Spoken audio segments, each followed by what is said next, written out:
여러분 안녕하십니까. 모두가 안심하는 그날까지 국민 든든 채널 KBS 라이프에서 새롭게 선보이는 프로그램 재난안전 119입니다. 평일 낮 1시 실시간 재난안전 정보를 생방송으로 전해드리고 있습니다. 저는 오늘 진행을 맡은 KBS 기자 장혁진입니다. 첫 순서는 날씨입니다. 오늘 비 오는 곳이 많은데요. 이 시각 기상정보 KBS 날씨 박소연 기상캐스터가 전해드립니다. 절기 경칩인 오늘 전국 곳곳에 비나 눈이 내리고 있습니다. 특히 강원 산지를 중심으로는 대설주의보가 내려져 있습니다. 이번 비는 오늘 밤이면 대부분 그치겠지만 강원 영동 지역과 경북 지역, 제주도는 내일도 비나 눈이 오는 곳이 있겠습니다. 내일까지 강원 산지에는 5에서 15cm의 많은 눈이 예보됐습니다. 이미 많은 눈이 내린 터라 추가 피해가 발생하지 않도록 주의하셔야겠습니다. 경북 북동 산지에는 1에서 5cm, 강원 북부 동해안에는 1에서 3cm의 눈이 더 내리겠습니다. 이번 비나 눈이 올 때 바람도 강하게 불겠습니다. 현재 전남 해안과 경남 해안, 부산과 울산, 제주도에는 강풍주의보가 내려진 가운데 순간풍속 초속 20m가 넘는 돌풍이 부는 곳도 있겠습니다. 강한 비바람에 피해가 발생하지 않도록 시설물 관리를 잘 하셔야겠습니다. 오늘 낮 최고 기온은 서울이 11도, 대전 8도, 전주와 광주 10도, 대구 9도, 부산은 11도로 어제보다 1도에서 6도 정도 낮겠습니다.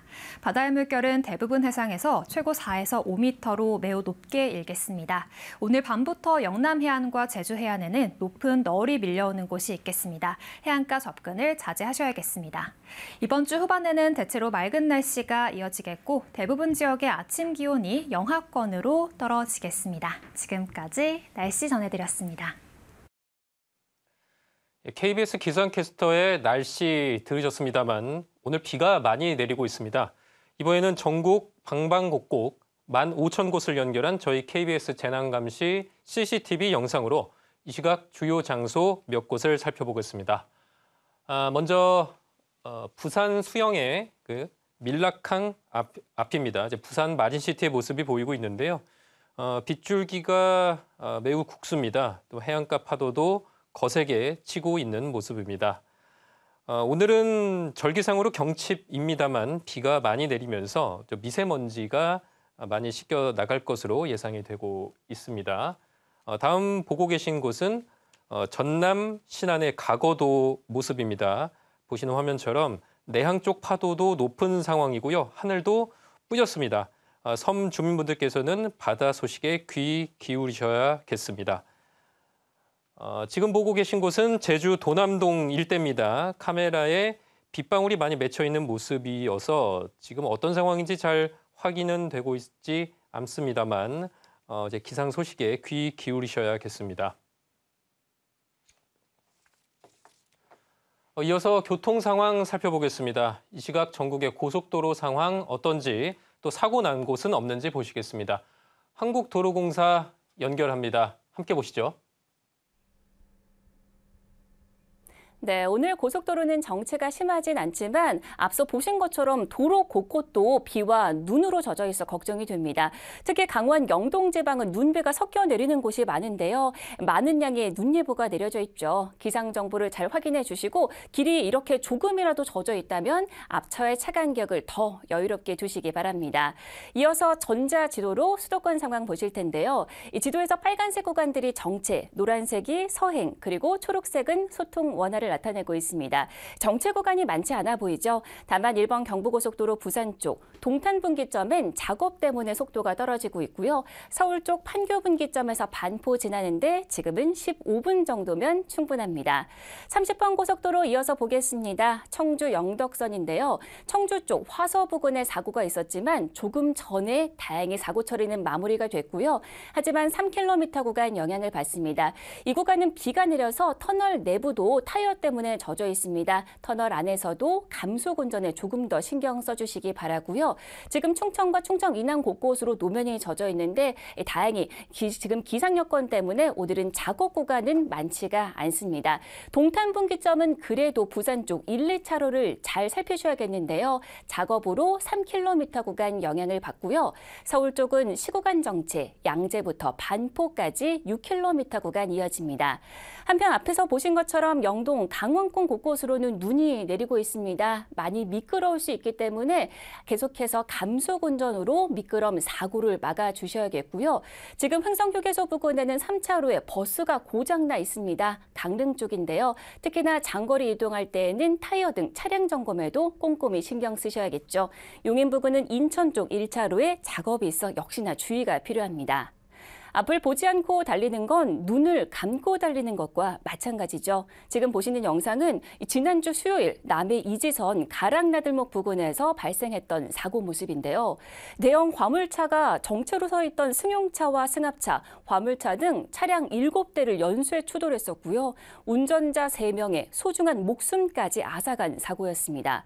앞을 잘 보고 대처했다면 이런 대형 사고는 피할 수 있었겠죠. 항상 전방을 잘 살펴주시고 속도를 갑자기 줄일 땐 비상등을 활용해 주시기 바랍니다. 안전띠도 잊지 마시고요. 고속도로 교통방송이었습니다. 네, 이 시각 교통 상황 잘 들었습니다. 이번에는 바다로 가보겠습니다. 오늘 남해와 서해 먼바다에는 풍랑특보가 발표됐는데 국립해양조사원이 전해드리는 오늘 해양 예보로 좀 더 자세히 알아보겠습니다. 국립해양조사원에서 전해드리는 CCTV입니다. 바다는 또다시 요동치기 시작했습니다. 제주도 일대와 남해안 그리고 서해 먼바다 인근에 특보가 발효됐는데요. 더불어 대부분 해상에 돌풍과 천둥 번개가 치면서 해상 활동에 더욱 차질이 생길 수 있겠습니다. 그 밖의 지역에도 특보가 발표될 가능성이 있습니다. 계속해서 최신 정보 확인해 주시기 바랍니다. 전국에 봄비가 내리기 시작했습니다. 늦은 오후부터 밤사이 대부분 그치겠으나 그전까지는 미끄럼 사고 등 안전사고에 각별히 주의하셔야겠고요. 여수와 부산 등에서는 파고도 매우 높게 일면서 해상활동에 난항이 예상됩니다.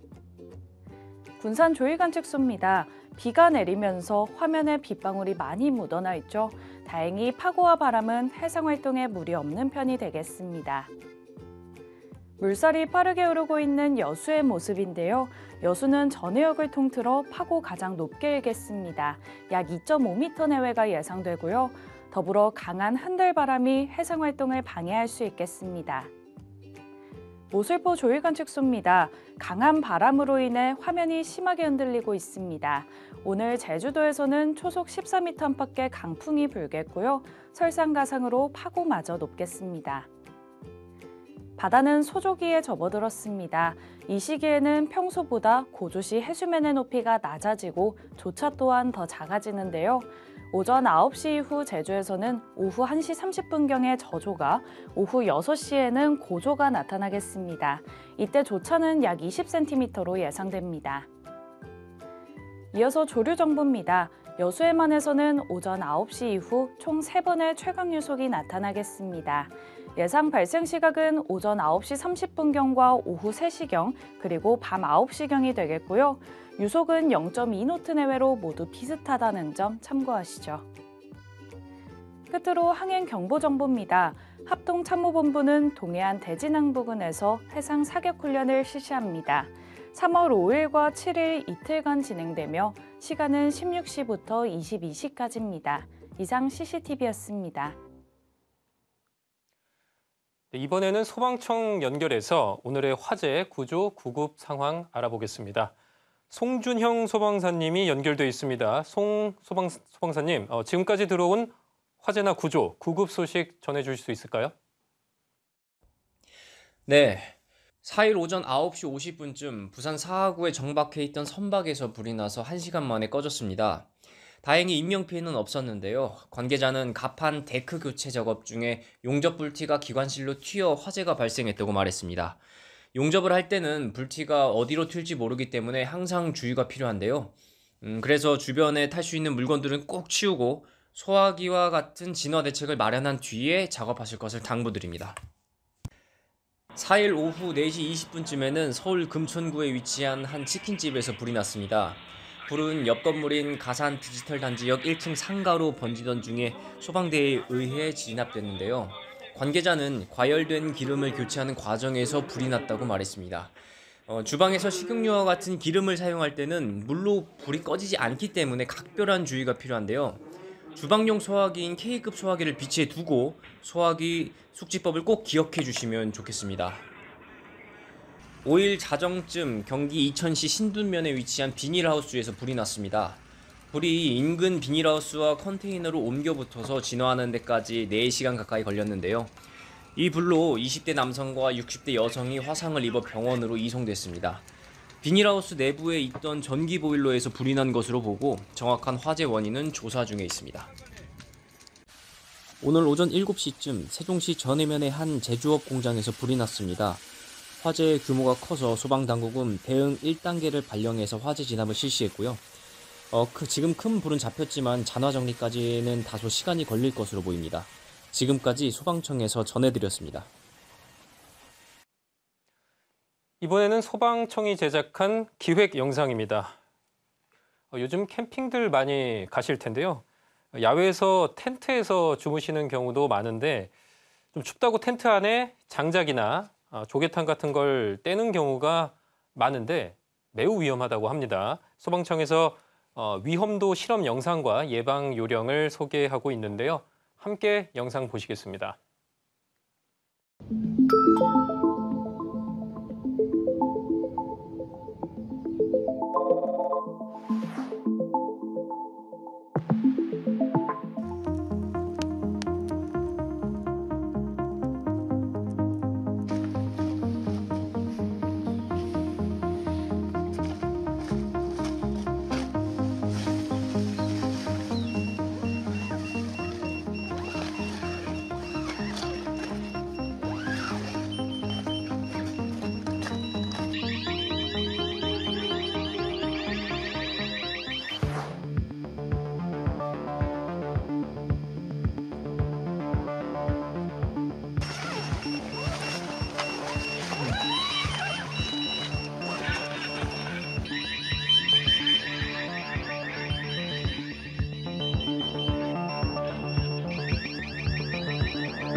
네, 소방청이 제작한 기획 영상 보셨습니다. 캠핑 하실 때 난방장치 사용에 조심하셔야겠습니다. 이번에는 우리 동네 방제 한라인 순서입니다. 정영식 강원도 자율방재단 연합회장님 연결돼 있습니다. 회장님 수고 많으십니다. 우선 먼저 저희 프로그램에서 처음으로 자율방재단을 소개해드리고 있는데요. 자율방재단에 대해서 시청자분들께서 잘 모르실 수가 있으니까 이 자율방재단이 무엇이고 어떤 분으로 구성되어 있고 어떤 활동을 하시는지 소개해 주실 수 있을까요? 네. 지역자율방재단은 2004년도에 생겼는데요. 주로 자기 동네 지형과 수리에 밝고 적극적인 활동 의지를 가진 주민이 스스로 만든 공동협력체입니다. 주로 재난을 예방하고 피해를 줄이기 위한 활동을 하고 있는데요. 특히 요즘 자연재난이 점차 다양화되고 대형화되고 있습니다. 예측이 점점 어려워져 정부나 자치단체의 힘만으로는 재난 대응의 한계가 있을 수밖에 없습니다. 그래서 우리 주민들과 민간단체가 힘을 합쳐 재난의 예방, 대비, 대응, 복구 단계별로 주민의 인명피해와 재산피해를 최소화하는 데 중점을 두고 활동하고 있습니다. 네, 고생이 많으십니다. 회장님께서는 강원도 자율방재단 연합회장도 맡고 계시면서 동시에 인제군 자율방재단장도 함께 맡고 계시는데 이 조직이 언제 발족했고 또 그동안 어떤 활동 또 성과가 있었는지 설명해 주시죠. 네, 저희 인제군 자율방재단은 2008년 3월에 발대식을 했습니다. 현재 단원은 105명 정도 되고요. 특히 저희는 2021년에 전국 최초로 드론 운영팀을 만들었습니다. 그래서 겨울에 인제빙어축제가 열리면 안전관리요원으로 활동하면서 드론으로 공중안전 순찰도 하고 여름철에는 계곡 물놀이 안전 순찰도 합니다. 또 이제 봄을 맞아서는 드론을 활용한 산불 예방도 합니다. 단원들이 맡은 바 임무를 열심히 해준 덕분에 도내 방제 평가에서 최우수 방재단에 3번, 우수 방재단에 2번 선정이 되었습니다. 또 지난해에는 행정안전부 주관 지역자율방재단 활동 우수 사례 발표 대회에서 우수상인 장관상을 받기도 하였습니다. 네, 그동안 수고도 참 많으셨고 성과도 많았네요. 요즘은 주로 어떤 활동을 하시고 또 오늘 특별히 하신 활동이 있으시다면 어떤 겁니까? 올해와 작년에는 수시로 눈이 많이 내렸습니다. 그래서 후속 제설 작업에 집중하고 있는데요. 오늘은 임원진들과 함께 며칠 전에 내린 폭설 지역에 대한 예찰 활동을 하고 돌아왔습니다. 알겠습니다. 마지막 질문인데요. 앞으로 계획도 설명해 주시고 강원도나 인제군의 주민분들에게 특별히 당부하시고 싶은 말씀 있다면 어떤 말씀일까요? 네, 2024년 올해도 단원들과 함께 지역의 재난 예방을 위해 더 열심히 활동을 할 계획입니다. 특히 김진태 강원특별도지사님과 최상기 인제 군수님께서 자율방전에 대한 지대한 관심을 가지고 많은 지원을 해주고 계셔서 감사드립니다. 주민 여러분들께서도 방제에 대한 관심을 가지고 위험 요소를 발견하시면 방제부서에 바로 신고해 주시기 부탁드립니다. 네, 오늘은 여기까지 듣도록 하겠습니다. 지금까지 정영식 강원도 자율방재단 연합회장이었습니다.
모두가 안심하는 그날까지 국민 든든 채널 KBS 라이프의 본격 재난안전정보 생방송 재난안전 119를 보고 계십니다. 오늘은 국내 소방방재의 최고 전문가 가운데 한 분이죠. KBS 재난방송 전문위원 이영주 경일대 소방방재학부 교수와 함께 하겠습니다. 교수님 어서 오십시오. 네, 안녕하십니까. 교수님, 오늘은 좀 화재 얘기를 나눠보려고 하는데 네. 지난해 말부터 올해 최근까지 아파트부터 공장 화재, 좀 다양한 화재 사고들이 발생을 했단 말이죠. 네. 실제로 올해 보면 화재 발생이 많이 늘었습니까? 작년 말 그리고 올해 1월, 2월에 언론에 이런 화재 사건들이 많이 보도가 되면서 많은 분들이 저한테도 이렇게 화재가 많이 발생하느냐, 요즘 왜 이렇게 많이 불이 나느냐 이런 말씀들을 하시는데요. 실제로 좀 통계적으로 살펴보면 그렇게 많이 화재가 증가한 상황은 아니거든요. 지난 2023년도 1년 동안 발생한 화재가 약 38,800여 건 정도 되는데요. 이전 연도에는 4만 건 정도가 됐었으니까 오히려 화재 발생 건수로 친다 그러면 감소한 이런 상황이고요. 또 사망자 숫자도 2022년보다는 2023년도에 59명이나 감소를 해서 약 283명이 사망한 것으로 이렇게 통계적으로 확인이 되고 있습니다. 다만 이제 우리가 작년에 도봉 아파트 화재, 올해 1월에 군포 아파트 화재처럼 아파트 화재의 경우에는요, 최근 5년 동안에는 가장 많이 발생을 해서 약 2,990여 건 이 정도 발생을 했고요. 또 평균적으로 사망자는 한 25명 정도 사망을 한 것으로 그렇게 확인이 되고 있습니다. 그래서 정리해서 말씀드리면 전반적으로는 화재 전체 건수라든지 또 사망자는 소폭 감소했다. 다만 이런 아파트의 화재는 상당히 좀 늘어나고 있다. 이렇게 보시면 되겠습니다. 네, 아무래도 이제 아파트 화재 같은 경우는 언론에서 좀 집중적으로 노출이 되다 보니까 좀 그렇게 느껴지는 경우들이 있는 거군요. 네. 그 작년에 이제 크리스마스에서 그 서울 도봉구 아파트에서 이제 화재 이게 좀 많이 이제 주목이 됐었는데 그때 뭐 주민들이 숨지는 안타까운 사고도 있었습니다. 이 아파트 화재 참 예방을 해야 될 텐데 가장 큰 원인이라고 한다면 어떤 거겠습니까? 예, 말씀하신 그 도봉 아파트 화재 같은 경우도 실제로 화재가 발생한 세대에서 왜 화재가 발생을 했느냐라고 살펴보면 그 당시에 그 안에서 흡연을 했던 이런 정황들이 있고요. 또 흡연에 의해서 화재가 발생을 해서 이러한 것도 이제 연기로 굉장히 급속하게 연소 확대가 되면서 내부 계단으로 연기가 확산되면서 사망자가 발생한 것으로 이렇게 확인이 되고 있습니다. 이와 같이 이제 아파트 공동주택의 화재 원인들을 살펴보면 이렇게 이제 최근 발생한 5년 동안 화재 통계를 보면은 약 50%, 정확하게는 49.5% 정도가 부주의에 의한 화재, 한마디로 사람이 뭔가를 제대로 챙기지 않아서 발생한 화재로 이렇게 밝혀지고 있고요. 그중 부주의 중에서도 사실은 가장 많이 차지하는 것들은 조리 중, 집에서 이제 음식을 직접 해 먹다 보니까 이렇게 조리 중의 화재가 가장 많이 발생했습니다. 그리고 또 아직까지 집안 실내에서 흡연을 하시는 분들이 많은 탓인지 담배꽁초에 의한 화재도 1,300여 건, 거의 이제 최근 5년 동안 1,390여 건 정도가 이제 발생을 했고요. 그 이외에 이제 불씨를 방치하는 것들, 예를 들면 촛불을 켜놨다가 쓰러지면서 불이 났다거나, 뭐 모기향이라든지 이런 것들에서 착화가 된다거나 하는 이런 부주의 사례들이 많았습니다. 다만 이제 이런 부주의에 의한 화재 말고도 사실 전기적인 요인에 의한 화재도 상당히 많이 발생을 하고 있는데요. 전체 화재의 약 한 20% 정도가 전기적 요인에 의한 화재다. 그래서 전자제품 또 혹은 또 전기용품에 대한 관리, 또 이를테면 콘센트라든지 이런 전기 사용 방법 이런 것들을 좀 철저히 지키실 필요가 있겠습니다. 네. 아니, 절반 정도가 부주의에 의한 화재네요. 참 조심을 해야겠습니다. 네, 부주의에 의한 화재는 사실은 상당히 많이 조금만 주의를 하면 그렇죠. 예방할 수가 있기 때문에 이러한 부분들을 좀 잘 착안하셨으면 좋겠습니다. 그러니까 미리미리 뭐 준비하는 것도 중요하겠고요. 이렇게 아파트에서 불이 났을 때 행동 요령 가장 뭐 중요한 부분 아니겠습니까? 소방청에서 이번에 또 새롭게 정리했다고 들었습니다. 뭐 어떻게 그 새롭게 정리가 됐습니까? 과거에는 사실 불이 나면 무조건 최대한 빨리 신속히 대피를 해라라는 관점에서 빨리 도망가라라고 하는 관점이었다면 사실 이제 이번에 새롭게 정리된 이런 이제 이 대피 방법이라고 하면 사실 불이 났을 때 빨리 도망가는 것은 당연한데요. 다만 이러한 과정에서도 화재가 어느 층에서 났는지 또 어떤 위치에서 발생을 했는지 또 그리고 내가 대피를 해야 되는 과정의 경로가 안전한지 이런 것들을 좀 종합적으로 판단해서 조금 더 달리해서 이 대피를 해라라는 것으로 좀 정리가 될 수가 있겠습니다. 그래서 화재가 발생했을 때 무작정 대피한다 이거보다는 지금 화재 상황을 잘 파악해서 필요로 하는 행동 요령, 행동 조치를 하는 게 중요하다 이렇게 말씀드릴 수 있겠습니다. 그러니까 이제 화재가 났을 때 그 상황을 판단을 해야 한다라는 건데. 근데 이제 아파트 같은 데서 불이 나면 어르신들도 있고 어린이들도 있고 해서 이게 어떤 상황인지 판단하기가 또 어려우실 수 있는 분들일 수도 있잖아요. 그래서 그 점도 좀 살펴봐야 할 것 같은데 좀 더 좀 세부적으로 좀 여쭤보겠습니다. 우리 집 안에서 불이 났을 때 혹은 다른 집에서 불이 났을 때 뭐 상황이 다를 텐데 대피를 각각 어떻게 해야겠습니까? 기본적으로 사실 이제 우리 집에서 불이 났다면 말씀드린 대로 신속하게 빨리 대피를 하시는 게 가장 중요하겠죠. 다만 이제 이런 경우에는 사실 이제 대피를 하더라도 현관문이나 이런 문들을 꼭 잘 닫고 대피를 하시는 게 굉장히 중요한데요. 이 이유는 나는 대피를 하더라도 사실은 연기라든지 화염들이 집 밖으로 나오면서 공용 부분인 계단이라든지 복도 이런 부분들에 이제 연기가 화염이 또 노출되면 다른 분들이 대피하는데 굉장히 어려울 수 있기 때문에요. 이러한 부분들을 좀 유념을 하셔야 되겠습니다. 또 그리고 다른 집에서 불이 났다면 우선 이제 계단이나 복도 같은 것들이 사실 안전한지를 일단 한번 확인해 보시고 안전하다 싶으시면 바로 대피를 하시는 게 필요합니다. 다만 도망가려고 보니까 밑에 층에서 불이 났는데 계단 쪽으로 연기가 올라오고 있더라라고 한다면 그 계단을 이용하는 경우에 연기를 고스란히 마시거나 노출되기 때문에 위험할 수가 있거든요. 그래서 이러한 경우라면 오히려 무리하게 대피하시기보다는 다시 실내로 들어오셔서 다시 세대 내로 들어오셔서 이를테면 문틈을 정확하게 막고 그 안에서 구조를 기다리시는 것이 훨씬 더 안전하실 수 있다. 이렇게 말씀드리겠습니다. 그러니까 우리 집보다 아래층에서 불이 나면 차라리 그냥 내 집에서 그 구조를 기다리는 게 나을 수 있다. 네, 맞습니다. 그렇군요. 근데 이제 집안에서 구조를 기다리는데 네. 연기가 막 들어오는 상황이 생길 수도 있단 말이에요. 네. 그럴 경우에 굉장히 좀 당황할 것 같은데 네. 이럴 때는 어떻게 해야 됩니까? 그냥 기다려야 됩니까? 기본적으로 일단 이제 연기가 잘 들어오지 않게끔 몇 가지 조치를 하셔야 되는데요. 기본적으로는 이제 현관문 같은 경우에는 방화문으로 되어 있어서 연기가 기본적으로는 차단됩니다만 하단 부분에 문 틈새라든지 이런 쪽으로 연기가 들어올 수 있으니까 그런 쪽을 수건이라든지 뭐 이를테면 이 담요 같은 것들로 막아서 연기 유입을 최소화하는 것들이 중요한데요.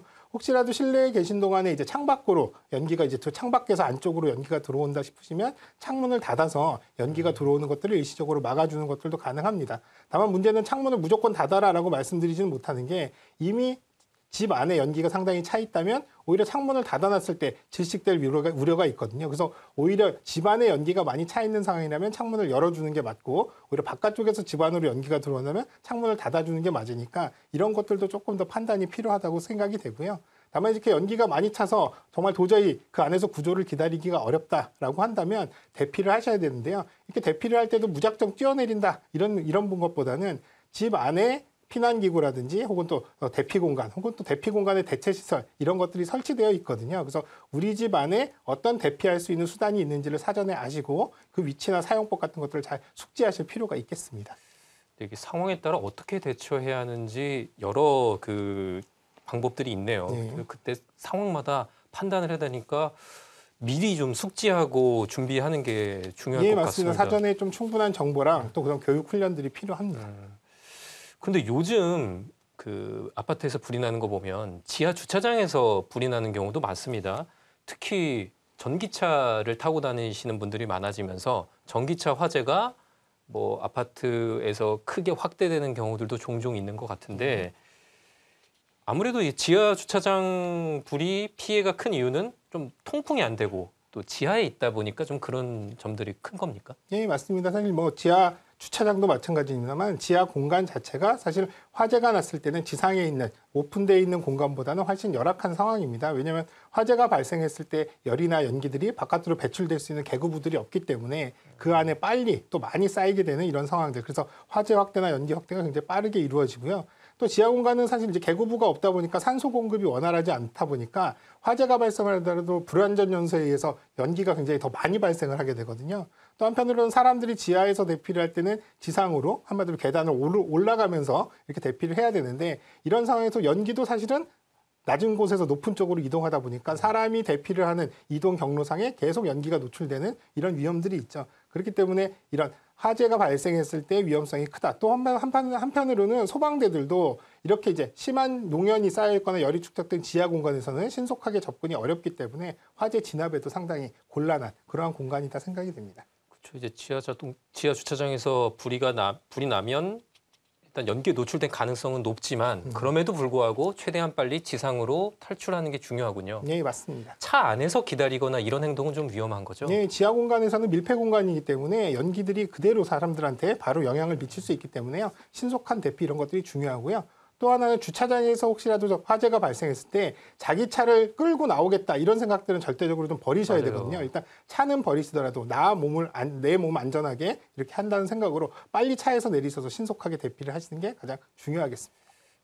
아까 잠깐 이제 전기차 화재 말씀을 드렸습니다만 이 전기차 화재는 일단 불이 나기 시작하면 이게 배터리에 불이 붙다 보니까 배터리 열폭주, 그러니까 잘 꺼지지가 않는 상황이 쉽게 생기는데 이런 경우 이게 전기차에서 불이 났을 때 뭐 이제 소방 당국 차원에서 어떤 대책들이 좀 있습니까?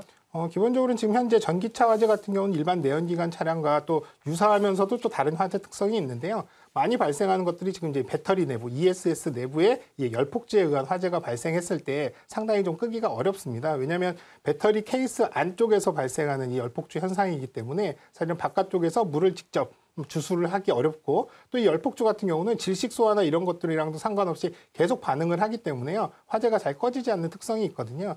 그래서 이제 이러한 부분들을 통해서 사실 정확하게 이렇게 끄면 확실하다라고 하는 방법들은 어렵습니다만 다만 전기차의 특성에 맞게 소방에서 화재 진압하는 SOP, 소위 작전 매뉴얼 같은 것들도 운영을 하고 있고요. 또 또 한편으로는 진압 방법으로는 사실 이렇게 잘 꺼지지 않다 보니까 차량 주변에 수조 형태, 이동형 수조를 설치해서 거기에다 물을 채워서 차량 하부가 이제 물에 잠기게끔 해서 이 열폭주가 끝날 때까지 식혀주는 이런 이제 진압 방법들을 주로 쓰고 있는데요. 이 방법도 뭐 장점도 있습니다만 또 단점으로는 사실 수조 설치가 어려운 환경이 있다거나 또 한편으로는 열을 식혀주는 과정에서 굉장히 오랫동안 장시간 지속될 수 있다는 이런 이제 위험성들이 있기 때문에 이러한 방식들이 사실은 뭐 최선의 방법은 아닙니다. 다만 최근 들어서는 차량 하부 부분에 직접 구멍을 뚫어서 그 구멍을 뚫은 쪽으로 물을 직접 주수해서 배터리 내부 쪽에 직접적인 소화를 하는 이런 장치나 기술들도 개발이 돼서 현장에 사용되고 있습니다.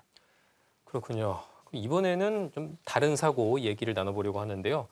목욕탕 감전 사고 얘기입니다. 작년 크리스마스 때 그 목욕탕 감전 사고 나와서 사람들이 좀 충격이 컸는데 이 목욕탕 그때 나왔던 이제 사고 혹시 원인이 좀 나왔습니까? 그 당시에 사실은 목욕탕에서 감전사고 3분이 이제 사망을 하셨는데요. 그 당시에 이제 감전사고 지금 현재까지도 아직까지 공식적으로는 발표된 상황은 아닙니다. 아마 조사 중인 걸로 이렇게 이제 확인이 되는데요. 당시에 이제 목욕탕 안에 계셨던 분들만 사망하는 이런 상황들이었어서 탕 내부에 뭔가 전기가 이제 흘렀을 것이다. 이렇게는 이제 추측을 하고 있고요. 처음에는 탕 내에 이제 기포를 발생하는 기포 발생 장치에서 뭔가 전기가 흐르지 않았을까 이렇게 이제 예측도 해봤는데요. 그럴 가능성이 상대적으로 높지 않다라는 의견들도 있고요. 그래서 최근에는 이런 것들이 이제 수온 유지를 위해서 전열 교환기 한마디로 이제 물의 온도가 떨어지면 자동으로 데워지면서 사실 이제 작동하게끔 하는 이런 전열 교환기 쪽의 누전 가능성 이런 부분들도 사실은 좀 확인을 하고 있습니다. 다만 아직까지는 조사 중이어서 조금 더 명확하게 분석이 된 이후에 발표가 될 것으로 이렇게 생각이 됩니다. 네, 그런데 이제 안전할 거라고 예상했던 공간에서 발생하는 사고다 보니까 그만큼 좀 당황스러움도 큰 것 같은데 이 목욕탕에서 누전이 발생하는 이유는 뭡니까? 목욕탕에서 사실 최근 들어서는 목욕탕에도 다양한 전기 기기들 또 이런 것들을 사용하다 보니까 전기를 사용하는 시설들이 많아지거든요. 그럼 전기가 사용된다라고 하는 것들은 물이 많고 축축한 또 습기가 많은 목욕탕 특성상 이런 누전이나 감전에 의한 사고가 발생할 가능성도 그만큼 높다 이렇게 보겠죠. 또 최근 들어서는 목욕탕들이 대부분 이제 최근에는 많은 분들이 이제 대중 목욕탕들을 잘 이용 안 하시다 보니까 목욕탕들이 굉장히 오래된 노후화된 목욕탕들이 많다 보니까 여기에 전기 시설이라든지 이런 것들도 관리라든지 이런 것들이 소홀했을 때 이런 감전 사고로 이어질 가능성도 높아진다 이렇게 보겠습니다. 그렇죠. 근데 이제 목욕탕 감전 사고는 이제 인명 피해, 사망 사고로까지 이어지는 경우들이 있으니까 더더욱 예방하고 막아야겠는데 좀 뾰족한 방법이 있겠습니까?